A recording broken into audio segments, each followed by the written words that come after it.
Confédération.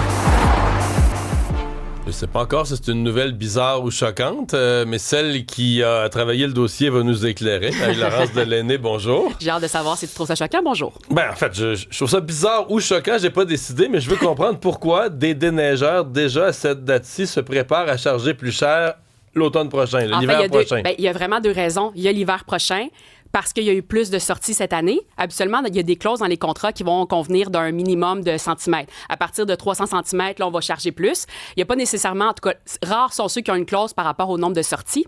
Et là, cet hiver, il n'y a pas neigé énormément, mais il y a eu beaucoup de sorties. Ça a commencé en novembre. Vous en avez parlé en début d'émission. L'hiver a commencé très tôt. Ouais. Exactement. Il y en a-tu plus que ça? Il y a eu des mois sans neige, ouais, OK. Mais ça a été, non, tu as raison, mais c'est parce que là, ce qui est plus récent, c'est février, mars, ça a été un peu plus tranquille, sauf là, la tempête qu'on annonce demain dans la région de Québec, puis en général. Ouais. Mais quand même, il y a eu plus de sorties. À Mirabel, pour te donner un exemple, une année moyenne, là, depuis 5 ans, c'est 22 sorties par hiver. Puis là, il y en a eu quand même 29. Oh! Mais là, si t'es déneigeur, tu veux pas déneiger, change de job, là. Là, je comprends le ton. Attends, t'as pas terminé de dire « oh » alors. Parce qu'en moyenne, ce qu'on dit, c'est que là, il va y avoir une augmentation entre 20 et 30 $ pour l'année prochaine. Ça, il y a toujours une augmentation de 4 % pour le coût de la vie. Mais là, en raison du nombre de sorties, il y en a plus. Le coût de la vie, c'est 2 % Exactement. Mais là, on dit 4 Ils multiplient par 2. Oui, mais là, attends, là, est-ce que t'es bien assis sur ta chaise, Mario? Oui. Parce que là, il y a la clause du carburant aussi. Ouais. Le diesel a augmenté de 40 % depuis la fin du mois de février.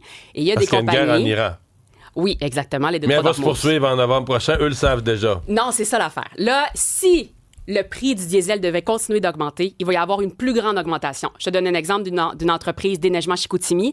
Eux, ils disent qu'ils vont, pour un contrat moyen coûte 500 $, ils vont augmenter de 20 $. Si le prix du diesel continue d'augmenter ou de rester élevé, disons, là, ça va être 40 $ d'augmentation. Mais il y a des entreprises... Ça a déjà beaucoup augmenté ces dernières années. Là. Mais beaucoup, là. Eux, ils vont dire qu'il y a tellement de compétition que tu peux magasiner puis tu peux vraiment en avoir des moins chers. Mais en même temps, si tu en as des moins chers, peut-être qu'ils vont passer plus tard sur ta rue. T'sais. Je serais curieux de... Vous pourriez nous écrire là-dessus, parce que j'entends que dans bien des quartiers, il y en a deux. Il y en a un qui charge, mettons, 581, puis l'autre, il est 581. Oui, bien c'est ça. Non, mais tu vas voir sincèrement qu'il y a quand même des différences. Mais attends, là, le but de mon intervention, que tu m'as amené complètement ailleurs, c'est, je répète, la clause du carburant. Il y a toujours des petits caractères dans les contrats, il faut les lire. La bonne nouvelle, c'est que les contrats de déneigement, il n'y a pas beaucoup de pages. Mais là, il y a des entreprises, dont une qui est une des plus importantes au Québec, Signature et Chasse-Neige, qui est à Laval, qui, elle, a une clause sur le carburant. Ça veut dire qu'à partir de 2 $ le litre, le prix du diesel, on va augmenter. Et là, il y a des clients de Laval, donc, qui vont recevoir une facture supplémentaire. Parce que le prix du diesel est monté, par exemple, jusqu'à 2,75 $. Donc, à la fin de l'année, il y en a qui vont l'avoir là. Dans les prochaines semaines, il y en a qui vont recevoir une facture de plus. Ça n'a rien à voir avec l'augmentation l'année prochaine, là. Donc là, à partir de 2 $, ce qu'on dit, c'est que une tranche de 25 sous supplémentaires, ça équivaut à 5 % du tarif pour le prix du mois. Donc, si c'est 100 $ par mois, ça veut dire que les clients à Laval, qui sont clients de Signature et Chasse-Neige, vont recevoir une facture de 15 $. À Québec, il y a une entreprise qui est sur la Rive-Sud qui s'appelle Le Beau Gazon et Déneigement. Eux, s'ils annoncent effectivement de la neige demain puis ils doivent sortir, là, ils vont facturer 20 $. Pourquoi? Parce qu'on est passé à la date ou à cause du diesel? À cause du diesel toujours, puis une sortie de plus. Là. Sinon, ils vont l'absorber, mais comme c'est une sortie de plus, eux, ce qu'ils vont faire, c'est qu'ils vont facturer directement la carte de crédit du client qu'ils ont. Et donc, le client va voir un 20 $ de moins sur sa carte de crédit. Tu peux comprendre que ça ne fait pas l'unanimité, pas juste chez les usagers et les résidents, mais aussi dans la communauté des déneigeurs, parce qu'il y en a qui disent évidemment que ça crée de la frustration chez les clients. Je sais pas. C'est ça, exactement. Je sais pas, toi, ton contrat, parce qu'il y a toutes sortes de clauses dans un contrat, là.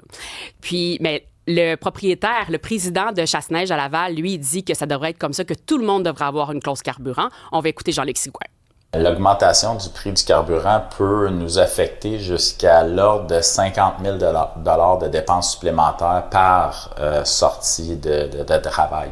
Ouais, c'est ça. Donc, à chaque fois qu'on sort les machines, il y a un 50 000 $ qui disparaît. Mon argument, c'est qu'il y a pas mal plus de compagnies de déneigement qui sont en difficulté financière présentement qu'en santé financière. Et pour moi, c'est c'est une condition essentielle à sa santé financière d'une entreprise de déneigement. Est-ce que ça te convainc? Non, mais ça, je peux le croire, là, que le diesel leur coûte cher. Là, c'est pas dur. C'est comme il y a eu en ça. moyenne 2 à 5 sorties en mars. Pour lui, il y a eu 5 sorties. Donc, ça fait une différence sur ses prix. Il y en a qui ont voulu être prévoyants. Il y a une entreprise de Mirabel qui, elle, a décidé, quand on a vu que ça commençait à brasser au Moyen-Orient puis qu'il y avait des risques d'augmentation, de fluctuation du prix du diesel, ce que le propriétaire a fait de cette entreprise-là, il a emmagasiné, il a fait des réserves de diesel. 20 000... Ça, tu peux le faire une fois, là. Oui, exactement, mais ça compense quand même pour le reste de la saison parce qu'on comprends, devrait ça a pas sauvé annoncer de la sa neige. saison, Mais ouais. lui, ça fait vraiment toute la différence. Et sur ses prix, et lui, il est contre le fait d'avoir une clause carburant. On va l'écouter.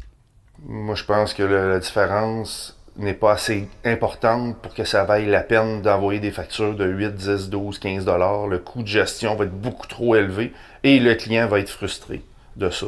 Nous, on a la chance d'avoir des réservoirs sur nos dépôts. Puisqu'on a ces réservoirs-là, ben, on a stocké avant la hausse. Quand le détroit a fermé, on savait que ça poserait problème. Donc, on a rempli nos réservoirs et on n'est pas à date affecté par la hausse. C'est si on parle de 35-40 000 $ de plus si on n'avait pas stocké. Je comprends. Bon. La déprime, c'est qu'ils sont déjà rendus à fixer les prix pour l'année. L'hiver, la neige n'est pas encore fondue, qu'on est déjà en train de se déprimer pour l'hiver prochain. Les négociations, c'est fin août, début octobre. Ça attend de changer. Mais juste lui, parce que je trouve ça quand même intéressant, ce qu'il dit, il y a eu, la dernière fois qu'il y a eu vraiment beaucoup de neige, c'est peut-être en 2022. Et plutôt que d'ajouter une clause sur le nombre de centimètres puis d'envoyer une facture au client, il a demandé à ses clients de donner un pourboire au déneigeur, puis il y en a 1 sur 3 qui le fait, puis ça quand même... C'est moins frustrant quand ça vient de toi. Tu comprends, Mario? Oui. Je suis désolée de te laisser là-dessus. Hein. Merci beaucoup. À chaque fois que tu rentres en studio, je suis de bonne humeur. T'es une personne agréable. Je suis content de te voir. Quand tu repars, je t'en maudis. Est-ce que ça veut dire que la prochaine fois, tu vas refuser? Je serai plus invité? Je pense pas, non. T'as des bons dossiers, j'avoue. Yes. Des excellents dossiers. Merci, Marie-Laurence. T'es capable d'y placer ça? On vous parle en tribune téléphonique aujourd'hui du cas Julien Lacroix qui abandonne. Rappelons la nouvelle. Isabelle abandonne sa carrière en humour. Un 8-7, là. Écoutez, la question est assez simple. Est-ce que vous êtes content de ça? Est-ce que vous pensez qu'il fait la bonne chose? Est-ce que vous êtes désolé de le voir partir? Est-ce que justice est rendue par rapport à d'autres cas? C'est que, Julien Lacroix, dans le fond, a fait un retour progressif après avoir été annulé. Depuis 2004 environ, là. 2024, pardon. Exact. Il y a 40 000 personnes qui sont allées voir son spectacle. Puis, dans les dernières semaines, il y a Juste pour rire qui a fait une sortie pour dire « Hey, nous, on le prend sur notre aile, on va produire le show de Julien Lacroix. » Ça n'a pas fait l'affaire dans le monde de l'humour. Il y en a plein qui ont fait la levée de bouclier. Puis finalement, 24 heures après, Juste pour rire s'est rétracté. Alors, Julien Lacroix continue de faire ses spectacles quand même, sauf qu'il semblerait que, selon notre collègue Sophie Durocher, dans le Journal de Montréal ce matin, il y a le groupe Fan 9 qui a mis pression, qui veut pas finalement que ces humoristes, donc Louis-José Houd, Rosalie Vaillancourt, Guillaume Pinault, entre autres, se retrouvent sur une même affiche, par exemple, publicitaire. Si la personne est soupçonnée, accusée, s'il y a moindrement une hypothèse que peut-être, ça aurait... ajouter finalement à cette pression, et Julien Lacroix a pris la décision de quitter le monde de l'humour. Il a fait une publication un petit peu plus tôt aujourd'hui où il répète qu'il n'a pas violé personne, que c'est pas un prédateur, il prend la responsabilité. Mais d'ailleurs, il n'a pas été accusé de rien, jamais. Il n'y a même pas eu rien au niveau policier. Il n'a pas eu un acquittement devant la cour. Il n'a jamais été accusé de rien. Mais il prend quand même sur lui qu'il y a eu des comportements dégradants et irrespectueux dans les bars et les parties du secondaire, entre autres. Il dit ça, je prends ma responsabilité. J'ai fait beaucoup de travail, mais pour le reste... Mais ça, il l'a reconnu de long à large. Une période de consommation, où il y avait un comportement complètement déplacé. Moi, ma question, c'est... Écoute, on pardonne à des prisonniers, puis on considère qu'après avoir fait leur temps, ils peuvent revenir. Bon, on se déguise à l'Halloween dans Jeffrey Dahmer, je veux juste le rappeler. Oui. Là, est où la ligne où tu dis que quelqu'un ne peut plus gagner sa vie, il doit être condamné, on veut plus le voir. Puis là, à côté, écoute, c'est plate de rappeler des affaires, mais je veux dire, Claude Dubois en a quelques-unes, quelques graves. Il y a Éric Lapointe qui a eu sa part, il a fait sa rédemption, rempli ses salles, fait ses shows. Il y en a plein. Il y en a plein, là. Puis là, où tu traces la ligne pour dire, tiens, celui-là, lui, il n'a pas le droit. Lui, c'est fini, on le barre, Il y a une distinction aussi entre quelqu'un qui a un pouvoir qui détruit des vies, quelqu'un qui viole, quelqu'un qui agresse, quelqu'un qui tue, puis quelqu'un qui a commis certaines erreurs, qui a fait un travail et qui revient. Il y a quand même un degré dans les crimes. Moi, je le connais pas du tout. Je l'ai jamais... Moi, je l'ai rencontré une fois, même dans des événements publics, mais... J'ai des gens qui connaissent, lui, sa conjointe, qui disent, écoute, c'est plus le même gars. C'est vrai, le fait qu'il a changé, ça m'autorise.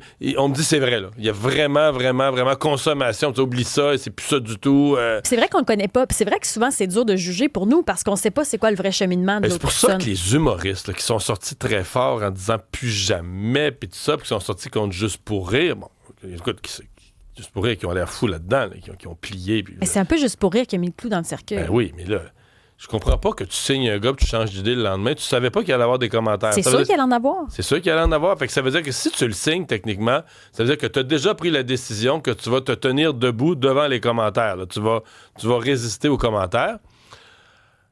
Puis là, finalement, tu plies. Sincèrement, je l'ai pas compris. Mais donc, est-ce que ces humoristes-là, ceux qui l'ont dénoncé, est-ce que c'est parce qu'ils savent... Moi, c'est la question que je me pose. Est-ce qu'ils savent des choses qu'on ignore? Peut-être. Mais là, tu as une responsabilité, dis-le, dénonce-le, appelle la police, je veux dire... sinon, l'impression que ça donne, c'est que là, il y a deux poids, deux mesures, puis lui, je sais pas, pour des raisons, on l'aime pas, ou on veut pas, lui, il n'a pas le droit de vivre, il n'a pas le droit d'exister, il n'a pas le droit de revenir. Bon, 187 Cube Radio, vous pouvez nous écrire, oui, il y a beaucoup de commentaires déjà. Ben, Stéphane, il y en a beaucoup, au fait. Là. Personnalités publiques sont à la merci du public. Comparaison... à la merci du public, dans ce cas-ci, est-ce qu'il y a eu une réaction du public si violente? Je l'ai pas senti. C'est plus dans le milieu de l'humour. Ben, c'est comme si personne commente ce matin. Pas sur notre texto, ça rentre. Mais je regarde sur les réseaux sociaux, j'ai fait le tour. Pas grand monde qui commente la nouvelle. Pas un humoriste, personne. Tout le monde a peur d'avoir une discussion nuancée sur le sujet. Ouais. Il y a Donald qui est en ligne. Bonjour, Donald. Salut. Qu'est-ce que vous pensez de ça? Est-ce que Julien Lacroix fait bien de se retirer ou vous pensez qu'il aurait le droit d'exister? Ben, écoute, le gars, comme toute l'histoire dit, il n'a jamais été accusé et tout, mais le milieu le veut plus. Le milieu féminin, hein, on s'en rend compte, là, le veut plus. C'est pas juste les femmes. Non, c'est des humoristes hommes aussi là, qui l'ont dénoncé. Le plus violent, c'était un gars qui disait on veut plus le voir, qui dénonçait Juste pour rire. Raison de plus. Mais dans ce cas-là, pourquoi Éric Lapointe chante encore? Pourquoi Marie-Pierre Morin a encore une job? Je veux dire, c'est dans les mêmes choses, tu sais. Je comprends pas. Il y a vraiment deux poids, deux mesures, comme tu dis, là. Oui. Dans le cas de Marie-Pierre Morin, même ils ont fait des projets ensemble. Il était un peu, je pense qu'il y avait un peu des problèmes de consommation semblables. Je ne sais pas qu'ils ont eu les mêmes comportements en toute matière. Mais effectivement, Marie-Pierre a recommencé, elle, sa carrière. C'est vous posez, je pense, la bonne question. Là, qui, à un moment donné, il est où le tribunal secret ou caché qui décide quelque part en marge de la société qui a le droit d'exister puis qui a plus le droit? Merci de nous avoir appelé, Donald. Au revoir. Tu vois, Diane dit, il n'y a pas juste l'humour dans la vie, il y a juste à changer de job qui reste dans l'ombre. Oui, mais lui, c'est ça son métier. Tu sais, je veux dire, c'est plate à dire, mais c'est ça son métier, là. C'est l'humour, c'est le même gars. Je dis pas qu'il peut pas faire d'autres choses, probablement ce qu'il va faire, mais pour l'instant, c'était ça son travail. S'il n'y avait pas eu Juste pour rire, est-ce qu'il aurait pu, parce que tu sais, on dit souvent ça, t'es libre d'acheter ton billet, donc si tu veux aller le voir, t'achètes ton billet. Puis... Probablement, c'était mieux de se produire lui-même. D'après moi, c'est ça qui a comme... Ouais. Il y a Julie qui est en ligne. Bonjour, Julie. Bonjour. Comment vous voyez la situation? J'ai un peu la même réflexion, que le monsieur qui a passé juste avant. Surtout sur le fait que Marie-Pierre Morin, pourquoi une femme aurait le droit de revenir? Tu sais, les femmes prônent, on veut l'égalité. Tu sais, je pense que c'est une question peut-être un peu de féministe rendu là. On veut l'égalité, mais là, il y a vraiment... Marie-Pierre, elle a travaillé sur elle-même, elle aussi, elle a complètement changé sa vie, arrêté la consommation, maintenant elle a 2 enfants. Mais Julien Lacroix aussi, là, le parallèle est bon, mais Julien Lacroix aussi a complètement changé sa vie, sa relation avec la consommation. Pourquoi lui aurait pas droit à sa deuxième chance? Posez-moi pas la question, j'ai pas la réponse, Julie. Mais donc vous avez quoi? Un sentiment qu'il y a une injustice là-dedans? Ah, c'est clair. Ben, tu sais, si je regarde tout ce qui se passe, je pense que le féministe est vraiment à la dérive. Les femmes, ça s'en vient. Ben, Sophie Durocher en avait parlé un peu aussi. Je pense que le problème est peut-être là. Mais dans ce cas-ci, c'est tout le monde de l'humour, là. C'est pas juste les femmes. Ouais, c'est plus le milieu. En fait, c'est plus le milieu de l'humour que les femmes dans le grand public. Parce que moi, quand on avait parlé de ça, il n'y avait pas eu ici, on n'avait pas eu un torrent de messages. Plus de gens qui le défendaient que le contraire. Fait que c'est vraiment plus le milieu. D'ailleurs, il y a quelqu'un qui nous l'écrit, là, c'est le milieu de l'humour, effectivement, là, qui le juge. Hey, merci, Julie, de nous avoir appelés. Et on n'a plus de temps. Merci, Julie. En rafale, quelques messages, Isabelle. Ben, quelqu'un, justement, qui dit on est qui pour juger? T'sais, il semblerait qu'il a arrêté sa consommation. Il y a peut-être des choses cachées, effectivement, mais qui n'a pas déjà péché ou qui n'a pas déjà commis des erreurs dans le passé? Donc, il y en a qui parlent de la deuxième chance, possibilité d'avoir une deuxième chance.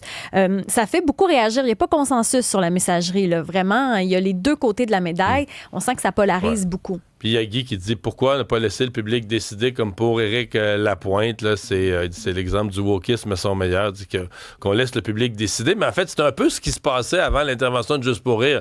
Il faisait ses choses, sa petite affaire. Les gens qui étaient intéressés allaient voir ses shows, gagnaient sa vie. Puis c'est vrai qu'on est sur une mince ligne. Même moi, le Julien Lacroix, qu'est-ce que j'en pense? Je le sais pas parce qu'on veut pas non plus sous-estimer s'il y a réellement des victimes.